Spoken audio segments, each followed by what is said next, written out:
আমি যাচ্ছিলাম passport renew করাতে আর ব্যাংকে, তো ভাবলাম গেট রেডি উইথ মিটা শ্যুট করে নিই। তো প্রথমে স্কিন কেয়ার দিয়ে শুরু করব। খাদি ন্যাচারালসের টোনারটা ভালো করে ট্যাপিং করে ফেসে অ্যাপ্লাই করলাম।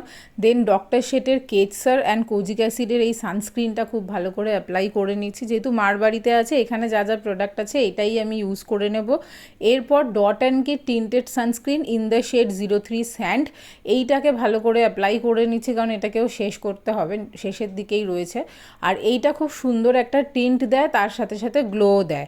ভালো করে ব্লেন্ড করার পর আমার ওজি মিস্ট্রাল অফ মিলানের এই কম্প্যাক্ট পাউডারটা অ্যাপ্লাই করলাম। দেখো ইনস্ট্যান্ট ফেসটাকে ম্যাটিফাই করছে, কাভারেজ দিচ্ছে, আর খুব ফ্রেশ একটা লুক ক্রিয়েট করবে। এরপর আমি আইব্রোসটা জাস্ট আঁচড়ে নেব। এইটা আই থিঙ্ক সুইস বিউটির একটা কোনো স্পুলি হবে। আর মিস্ট্রাল অফ মিলানের ব্লাশটা ইউজ করে নিচ্ছি, পাউডার ব্লাশ, লং লাস্টিং হয়, এটাও আমার একটা ওজি প্রোডাক্ট। মার্সের ফ্যাবলাশ মাস্কারা অ্যাপ্লাই করছি, কারণ মাস্কারা ডেলি বেসিসে তোমরা ইউজ করো, ডিফারেন্স বুঝতে পারবে। আর ইনসাইড কসমেটিক্সের লিপ ক্রিয়নটা ইউজ করলাম, ভীষণই খারাপ, ড্রাইং, টাগিং অ্যান্ড পুলিং করতে হচ্ছে এরকম একটা প্রোডাক্ট। যেহেতু আমি মাত্র 2 ঘন্টার জন্য বেরোচ্ছি, তার জন্যই এটা ইউজ করলাম। আর আমার কুর্তিটার সাথে মোটামুটি যাচ্ছিল।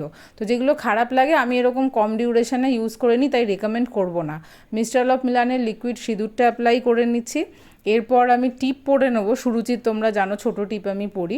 তারপর ভালো করে চুলটা বেঁধে এসেছিলাম অফ ক্যামেরায়, চশমা পরলাম, এই যে পাসপোর্টগুলো ব্যাগে ভরে নিচ্ছি। আর ডেফিনেটলি এর মাঝখানে টোট ব্যাগটা দেখাতে গিয়ে ভুলেই গেছিলাম যে পারফিউম লাগাতে হবে। এখন আমি প্লামের বডি লাভিংয়ের ভ্যানিলা ভাইবসটা অ্যাপ্লাই করলাম, আর এই যে কমফি কুর্তি আর জিন্স পরে চললাম। টাটা।